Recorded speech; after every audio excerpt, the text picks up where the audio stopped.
Bismillahirrahmanirrahim. Assalamualaikum warahmatullahi wabarakatuh. Alhamdulillahirrabbilalamin. Assalatu wassalamu ala asyrafil anbiya'i wal mursalin wa ala alihi washabihi ajmain, amma ba'du.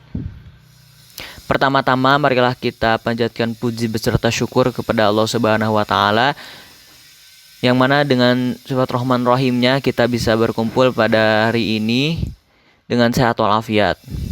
Salawat beserta salam marilah kita panjatkan kepada Nabi kita, yaitu Nabi Muhammad SAW. Semoga kita mendapatkan syafaatnya di yaumil akhir. Perkenalkanlah, nama saya Sauki Taufikur Rahman. Di sini saya sebagai moderator yang akan membimbing jalannya presentasi hari ini.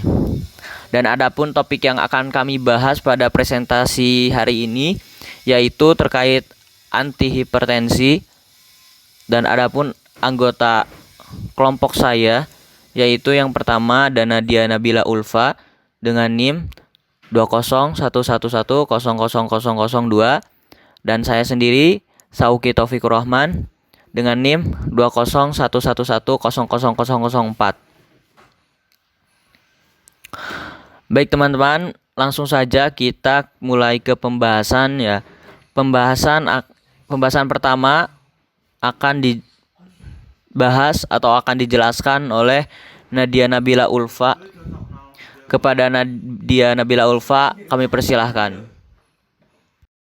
Yang pertama, pengertian antihipertensi. Antihipertensi adalah obat untuk menurunkan tekanan darah tinggi. Hipertensi adalah suatu keadaan medis di mana terjadi peningkatan tekanan darah melebihi normal. Hipertensi adalah peningkatan tekanan darah sehingga tekanan sistolik lebih dari 140 mm air raksa dan tekanan diastolik lebih besar dari 90 mm air raksa. Untuk mempermudah pembelajaran dan penanganan, hipertensi dapat diklarifikasikan berdasarkan tingginya tekanan darah dan etiologinya.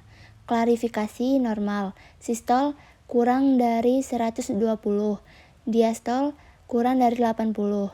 Klarifikasi prehipertensi, sistol 120 sampai 139, diastol 80 sampai 90.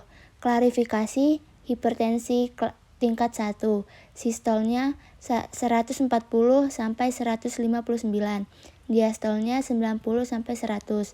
Klarifikasinya hipertensi tingkat 2, sistolnya lebih dari 160, diastolnya lebih dari 100. Berdasarkan etiologinya, hipertensi dapat dibagi menjadi hipertensi esensial dan hipertensi sekunder. Hipertensi esensial atau hipertensi primer atau hipertensi idiopatik adalah hipertensi tanpa kelainan dasar patologi yang jelas. Lebih dari 90% kasus merupakan hipertensi esensial. Sedangkan hipertensi sekunder meliputi 5-10% kasus. Adapun tujuan dan manfaat pengobatan hipertensi. Tujuan pengobatan hipertensi adalah untuk mencegah terjadinya morbiditas dan mortalitas akibat tekanan darah tinggi. Ini berarti tekanan darah harus diturunkan serendah mungkin, yang tidak mengganggu fungsi ginjal, otak, jantung, maupun kualitas hidup, sambil dilakukan pengendalian faktor-faktor resiko kardiovaskular lainnya. Sedangkan manfaat terapi hipertensi yaitu menurunkan tekanan darah dengan antihipertensi telah terbukti menurunkan morbiditas dan mortalitas kardiovaskular, yaitu stroke, iskemia jantung, gagal jantung kongestif, dan memberatnya hipertensi. Oke, di sini saya akan menjelaskan tentang obat antihipertensi. Obat antihipertensi dikelompokkan menjadi 3. Yang pertama ada diuretik. Seperti apa diuretik itu? Seperti diuretik tiazid, loop diuretik. Itu yang pertama. Dan yang kedua ada antiadrenergik. Seperti apa itu antiadrenergik? Itu antiadrenergik sentral, antiadrenergik perifer, bloker alfa dan beta. Yang ketiga ada vasodilator seperti bloker pintu masuk kalsium dan vasodilator langsung. Nah, mekanisme kerja obat hipertensi itu seperti apa? Nah, mekanisme kerjanya itu dibagi menjadi 5. Yang pertama, meningkatkan pengeluaran air dalam tubuh. Seperti itu diuretika masuknya. Dan yang B, memperlambat kerja jantung. Itu beta blockers. Yang C, memperlebar pembuluh. Itu vasodilator langsung. D atau hidralazim minoxidil antagonis kalsium penghambat AC dan AT2 blocker. Yang keempat, menstimulasi SSP yaitu alfa 2 agonis sentral seperti cronidin dan moxonidin, metildopa, guanfanin dan resepin. Dan kelima, yang terakhir, mengurangi pengaruh SSO terhadap jantung dan pembuluh. Apa aja? Yang pertama, alfa 1 blockers, derivat quinazolin yaitu prazosin, doxazosin, terazosin, alfuzosin, tamsulozin, ketanserin dan urapidil. Kedua, alfa 1 dan 2 blockers, fentolamin. Yang ketiga, beta blockers, propranolol, atenolol, metoprolol, pindolol, bisoprolol, timolol. Yang keempat, alfa atau beta blockers, lebatolol dan carvedilol. Nah, lanjut ke selanjutnya yaitu efek samping dari obat antihipertensi, yaitu ada yang umum dan khusus. Yang umum itu praktis, semua obat antihipertensi menimbulkan efek samping umum.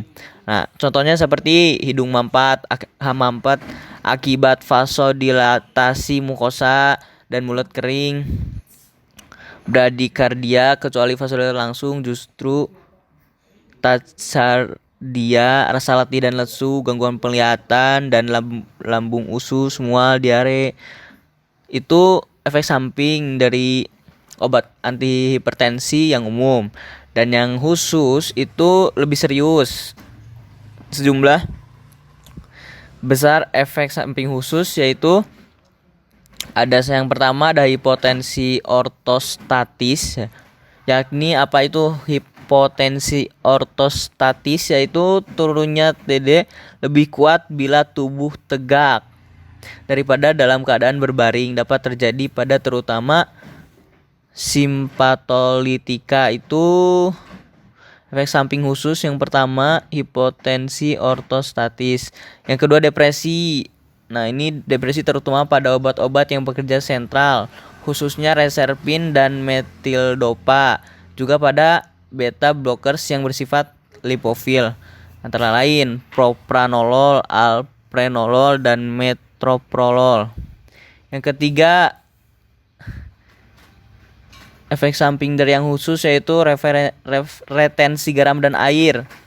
Itu dengan bertambahnya berat badan atau terjadinya edema, antara lain antagonis CA, reserpin, metildopa dan hidralazalin. Dan yang keempat, efek samping yang khusus yaitu penurunan ratio HDL. Sejumlah obat mempengaruhi metabolisme lipida secara buruk, yakni menurunkan kadar kolesterol HDL plasma yang dianggap sebagai faktor pelindung terhadap penyakit jantung pembuluh. Dan penjelasan yang selanjutnya terkait nama-nama obat antihipertensi yang beredar di pasaran. Ada tiazid, itu golongan obatnya, dan merek dagangnya itu hidrodiuril, dan indikasi obatnya itu ideal untuk hipertensi dan edema kronik, dan kontraindikasinya itu ibu hamil, anuria, dan efek yang tidak diharapkan yaitu hipokalemia, hiperglikemi, oliguria, anuria, dan hiperkalsemia. Demikianlah tadi presentasi dari kelompok kami terkait pembahasan anti hipertensi. Di sini saya sebagai moderator undur diri dan saya mohon maaf apabila ada kesalahan kata, kesalahan dalam berucap. Saya mohon maaf sebesar-besarnya. Cukup sekian dari kelompok kami. Wassalamualaikum warahmatullahi wabarakatuh.